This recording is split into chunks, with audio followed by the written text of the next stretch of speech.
Film की शुरुआत दो सांपों के दृश्य से होती है। एक सफेद और दूसरा हरा। दोनों सांप बहने हैं। काफी कम उम्र के दिखने के बावजूद वे 1000 साल से ज्यादा समय से जिंदा हैं। चीनी भाषा में सफेद सांप को सुजेन के नाम से जाना जाता है। दोनों सांपों में इंसानी रूप में बदलने की क्षमता होती है। एक दिन जब वे पहाड़ पर चढ़ रही होती है, उनकी मुलाकात जियान नाम के एक लड़के से होती है। वो पहाड़ पर लगे फूलों का स्वाद चख रहा था। उन दोनों को यह जानकर आश्चर्य होता है कि इंसान वास्तव में फूल खाते हैं। असल में जियान और उसके साथी वहाँ विभिन्न औषधि पौधे की तलाश में आए थे।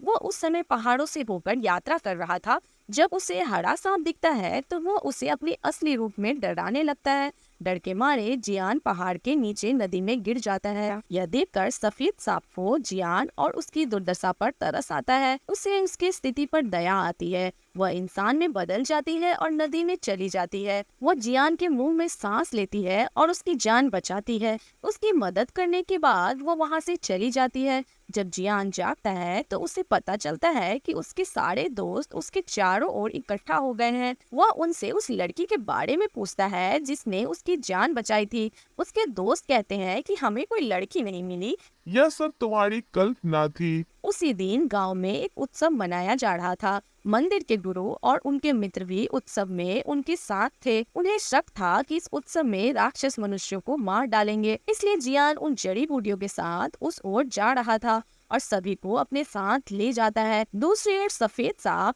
सुजेन उस पल को याद कर रही थी जब उसने जियान की मदद की थी। उसे लगातार जियान के बारे में सोचने का मन हो रहा था।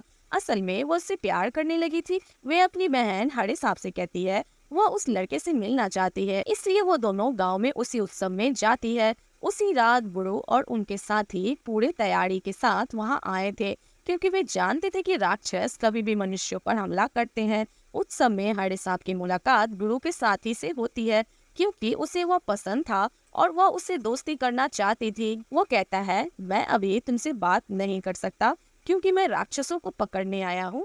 उसे नहीं पता था कि जो लड़की उससे दोस्ती करने के लिए कोशिश कर रही है वो भी एक राक्षस है। लेकिन तभी हरा सांप जियान को देख लेती है। वो उसके पास जाती है और कहती है कि उसकी बहन उससे प्यार करती है और वो उससे मिलना चाहती है। जियान कहता है मुझे तुम्हारी बहन के बारे में नहीं पता।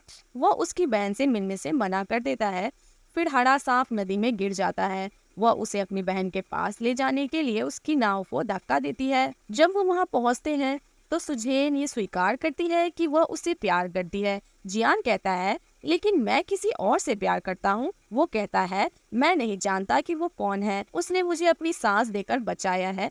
ये सुनकर सुजेन समझ जाती है कि वह उसी के बारे में बात कर रहा है। वह उसे नदी में ले जाती है ताकि उसे यकीन दिला सके कि वह वही लड़की है जिसने उसकी जान बचाई थी। अब जियान को भी एहसास हो गया कि वह वही लड़की है। इस बीच राक्षस के साथी कुछ राक्षसों को ढूंढते हैं। वह उन राक्षसों से बहादुरी से लड़ता है, लेकिन एक राक्षस मास्टर के साथी को घायल कर देता है। लेकिन वह मदद के लिए अपने मास्टर को बुलाता है। फिर मास्टर उन राक्षसों से मुकाबला करने के लिए वहां आता है। वह उन्हें नर्क में भेज देता है और उन्हें जलाकर मार डालता है।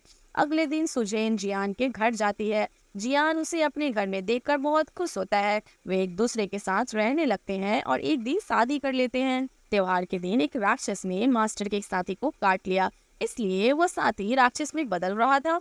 वो इससे परेशान हो जाता है और अपने जीवन से थक चुका था। अगर वो राक्षस बन गया तो इंसानों के लिए खतरा बन जाएगा, इसलिए वो आत्महत्या करने के लिए एक सुनसान जगह पर जा रहा था। जब वो आत्महत्या करने जा रहा था तो वहाँ हरा सांप आ जाती है। वो उससे पूछती है तू ऐसा क्यों कर रहा है, मैं तुझे ऐसा करने से रोकती हूँ। उस पर वह जवाब देता है मैं राक्षस बन जाऊंगा, मैं इंसानों के लिए खतरा नहीं बन सकता, इसलिए मैं अपनी जान लेना चाहता हूँ। ये सुनकर हरा सांप उसे अपनी असलियत बताती है। वो अपनी सांप जैसी जीभ दिखाती है और कहती है अगर तुम राक्षस बन गए तो चिंता मत करो, मैं भी राक्षस हूँ। इसके बाद हम मास्टर को गांव में जाते हुए देखते हैं। वहाँ उसे राक्षस के कई शिकार मिलते हैं। वे मुश्किल में थे और इसका सामना कर रहे थे, इसलिए जियान ने उनकी जान बचाने के लिए जड़ी बूटियां बनाई। दूसरी ओर सुजेन को पता था कि उन पर राक्षसों द्वारा हमला हो रहा है।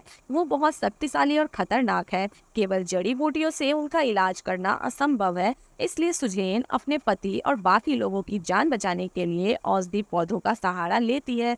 सुजेन के पास एक चूहा था जो उसका दोस्त था। वो कहता है तुम क्या कर रही हो सुजेन, क्या तुम्हें एहसास नहीं है कि सांस छोड़ना तुम्हारे लिए खतरा है या तुम्हें कमजोर कर देगा? लेकिन सुजैन अपने पति और दूसरों की मदद करने के लिए तैयार थी। जब जियान गांव वालों को जड़ी बूटी का रस पिलाता है तो वो ठीक होने लगते हैं। ये देखकर मास्टर हैरान रह जाता है, क्योंकि उसके अनुसार इन लोगों को ठीक करना असंभव था। लेकिन उन्हें ठीक होते देखकर वो हैरान और चौंक जाता है। वो जियान से पूछता है कि क्या किसी ने इन जड़ी बूटियों को तैयार करने में उसकी मदद की है? जिस पर वो जवाब देता है, हाँ, मेरी पत्नी ने मेरी मदद की। मास्टर स्वीकार करता है कि उसकी पत्नी एक सामान्य इंसान नहीं बल्कि एक राक्षसी थी, इसलिए वो जियान की सुरक्षा के लिए उसे एक पवित्र चाकू देता है। फिर मास्टर सुजैन के पास जाते हैं। वो पूछते हैं, तुम इन कामों में क्यों लगी हुई हो? तुम राक्षस होते हुए भी एक इंसान से शादी कर ली। तुम इंसानों के बीच क्यों रह रही हो? मैं तुम्हें कुछ नहीं कह रहा, क्योंकि तुम एक अच्छी राक्षस हो। बेहतर होगा कि तुम जियान को छोड़ दो, नहीं तो अंत अच्छा नहीं होगा। मैं तुम्हें मार डालूंगा। ये कहकर मास्टर वहाँ से चला जाता है। रात को जब जियान घर पहुँचता है तो वह एक औषधीय शराब लाता है। यह सांप के जहर से ठीक करती है, लेकिन सुजैन खुद एक सांप थी। जियान उसे भी यह शराब पिलाता है। इसे पीते ही उसे अजीब महसूस होने लगता है और उसकी हालत खराब हो जाती है। वह खुद को एक कमरे में बंद कर लेती है। जियान उससे पूछता है, तुम ऐसा क्यों कर रही हो? क्या तुम मुझसे नाराज हो? सुजैन खुद को नियंत्रित नहीं कर पाती और सांप बन जाती है। उसे पकड़ने के लिए मास्टर भी वहां आते हैं। वे एक दूसरे का सामना करते हैं। जियान गलती से मास्टर द्वारा दिए गए पवित्र चाकू से सुजैन पर वार कर देता है, यह समझे बिना कि सुजैन उसकी असल में पत्नी है। चाकू लगने के बाद सुजैन अपनी बहन हरी सांप के पास जाती है। पवित्र चाकू से घायल होने के कारण वो फिर से मानव रूप में परिवर्तित होने में असमर्थ हो जाती है। वो हमेशा के लिए सांप बन जाएगी। जियान मास्टर से अपनी पत्नी के बारे में पूछता है। मास्टर कहते हैं, दरअसल यह सफेद सांप तुम्हारी पत्नी थी। तुमने 1000 साल पुराने सांप से शादी की है। सच्चाई स्वीकार करने के बाद वो चौंक जाता है। सुजैन का चूहा जियान को एक जड़ी बूटी के बारे में बताता है जो सुजैन की जान बचा सकती है, लेकिन उस जड़ी बूटी को पाना जोखिम भरा और बहुत खतरनाक है, क्योंकि उस जगह पर राक्षसों ने कब्जा कर रखा है। फिर भी जियान वहां जाता है और जड़ी बूटी ढूंढने की कोशिश करता है। दूसरी ओर जियान राक्षसों से गिर जाता है। मास्टर के सभी साथी जियान को बचाने की कोशिश करते हैं।